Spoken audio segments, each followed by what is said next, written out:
Hello दोस्तों, आज का जो वीडियो होने वाला है वो बोर्ड की परीक्षा के लिए या किसी भी एग्जाम के लिए बहुत इंपॉर्टेंट है।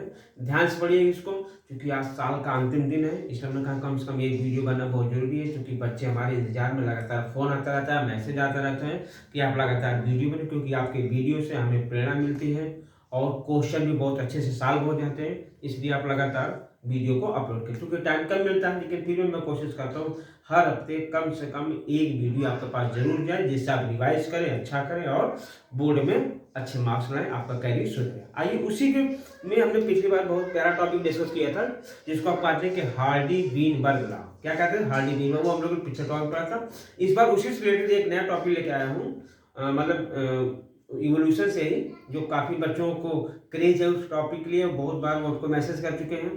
तो वो टॉपिक आपका है अनुकूलीकरण। क्या है? अनुकूलीकरण बोले तो एडाप्टिव रेडिएशन। क्या बोलेंगे उसे? Adaptive radiation. एडाप्टिव रेडिएशन का मतलब ये होता है, आप सिंपली समझ सकते हैं कि जैसे बहुत प्यारा एग्जांपल, आपने मूवी देखा होगा अमर अकबर एंथोनी। अमर अकबर एंथोनी, एक ही पेरेंट्स के तीन बच्चे थे, जो तीन अलग अलग कैटेगरी में डिवाइड हो गया। कोई अमर बन गया, हिंदू बन गया, कोई मुस्लिम बन गया, कोई क्रिश्चियन बन गया। तो कहने का मतलब तीनों की, लेकिन जो ओरिजिन थी वो ओरिजिन कैसी थी? वो सेम पेरेंट्स के थे, यानी एंसेस्ट्रल स्टॉक जो होता है वो सेम था, यानी पेरेंट्स सेम थे, लेकिन कुछ ऐसे वातावरण, ऐसी परिस्थिति बनी कि जिनको उनको अलग अलग चीजों में अनुकूल करना पड़ा, जिसका उनका उनके अंदर चेंज आया। चेंज आने का मतलब क्या हुआ? कोई मुस्लिम जैसा ढांचा पकड़ लिया, कोई हिंदू के जैसा पकड़ लिया, और किसी ने क्रिश्चियन जैसा अपना लगा लिया। इसी को कहा जाता है अनुकूलीकरण, यानी से तो सेम, लेकिन कुछ ऐसी परिस्थितियां हमारे पास आई जिसके कारण हमको अलग अलग क्षेत्र में अलग अलग अनुकूलन करना पड़ा, और जिससे हमारे अंदर चेंज आ गया, जिससे लगा कि हम नई स्पीशीज बन गए हैं। उसी को हम लोग कहते हैं अनुकूलीकरण। आइए देखिए, कहते हैं कि इसमें एग्जाम्पल ढेर सारे हैं। जैसे सबसे प्यारा पहला एग्जाम्पल इसमें हम जो पढ़ते हैं सब, इसको बोलते हैं डार्विन फिंचेज। डार्विन फिंचेज बोलते हैं, ठीक है। और दूसरा जो एग्जांपल है वो आपका एक ऑस्ट्रेलियन ऑस्ट्रेलियन मार्सुपियल, ठीक है। और भी है, प्लेसेंटल ऑस्ट्रेलियन भी है, प्लेसेंटल मैमल ऑफ ऑस्ट्रेलिया। ये सभी एग्जाम्पल आपके हैं किसके? एडाप्टिव रेडिएशन का। तो एडाप्टिव रेडिएशन, ध्यान सुनो, हमने क्या बताया? एडाप्टिव रेडिएशन का मतलब हुआ कि हमारा जो एंसेस्टर है वो सेम होना चाहिए, और उनके अंदर धीरे धीरे कुछ चेंजेज आए, और उन चेंजेस के कारण वो नई स्पीशीज बन गई। उन्हीं को हमने कहा एडाप्टिव रेडिएशन। आइए देखा जाए चीजें और क्या इसमें है। सब ज्यादा अगर फेमस है तो डार्विन फिंचेस के बारे में। एक्चुअली हुआ क्या कि डार्विन को, आपको पता होगा, उन्होंने एक जहाज उनको सरकार ने दिया था, क्योंकि बहुत जल्दी ज्यादा फेमस हो गए, तो सरकार ने उनको कहा कि आप विश्व भ्रमण में चले जाइए, और उस विश्व भ्रमण में जाने के लिए उनको एक जहाज मिला था, जिसको आपको पता होगा, नाम कई बार पूछा भी गया, जिसको HMS बीगल कहा जाता है। HMS बीगल कहा जाता है, ये जहाज था। और उन्होंने देखा एक आइसलैंड, उस आइसलैंड का नाम था गैलापैगोस आइसलैंड। एक्चुअली जो आइसलैंड है ये साउथ अमेरिका का पार्ट है। कहाँ का है? साउथ अमेरिका का पार्ट है, ठीक है। तो ये जो आइसलैंड है, एक्चुअली आइसलैंड का मतलब होगा ये ग्रुप ऑफ आइसलैंड था। कैसा था? ग्रुप ऑफ आइसलैंड, मतलब जैसे ये है, यहाँ पे छोटे छोटे ढेर सारे आइसलैंड यहाँ पर थे, ठीक है। इन्होंने देखा जहाँ पे एक बर्ड का ग्रुप था, और वो जो बर्ड थी यहाँ पे जो बर्ड पाई जा रही थी वो एक ही फैमिली थी। उस फैमिली का नाम था जियो स्पाइजिडी। जियो स्पाइजिडी फैमिली की ये जो बर्ड थी,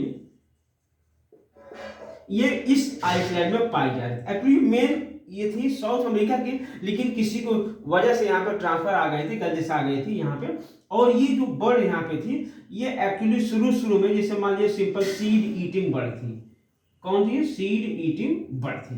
अब हुआ क्या कि जानते हैं, जब यहाँ पे थी ये बर्ड यहाँ पर, तो होता क्या है कि इस आइसलैंड में अलग अलग प्रकार के चेंजेस मतलब कि हैबिटेट अलग अलग। जैसे मान लो यहाँ पर कुछ ग्रीन प्लांट थे, और यहाँ मान लो कुछ मरुस्थलीय पौधे से जैसे कैक्टस वगैरह हो गए, और क्या हो गया, मान लो यहाँ पे सीड वाले प्लांट हो गए, और मान लो यहाँ पे कुछ ऐसे सूखे पौधे हैं जहाँ कुछ सीड कुछ भी नहीं है।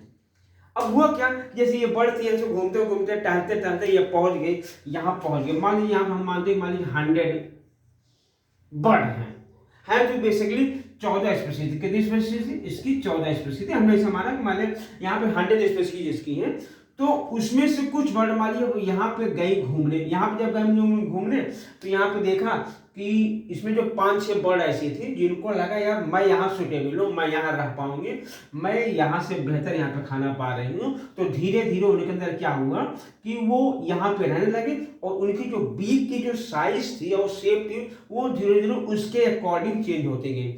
और क्या थे, और कुछ बर्ड यहाँ नहीं, जो बाकी बर्ड थे वापस आ गए, वो यहाँ गए, यहाँ कुछ बर्ड सेटल हो गए कि भैया हम तो कैक्टस की पत्ती खाएंगे, सॉरी कैक्टस के उसमें से काटने लगे थे, कुछ था नहीं, लेकिन फिर भी कुछ ग्रीन चीजें वहां पे मिल पा रही थी, उनको लगा कि हम यहाँ सुटेबल है। अब क्या होगा, कुछ यहाँ आए जहाँ पे कुछ सीड लगी थी, तो सीड खा खा तो सुटेबल हो गए, और यहाँ आए, यहाँ तो न सीड मिला और न कुछ मिला, इंसेक्ट मिला, और क्या मिला, वहां की जो लकड़ियां थी काफी हार्ड थी, तो उनके बीच थोड़ा सा लंबे चीजर शेप हो गए, जो कि इनको कटपड़ोवा कहा जाता है, कि एक लकड़ी को काट करके खाने लगे, जिसको आप कटपड़ोवा बोल सकते हो, कटपड़ोवा बर्ड थी।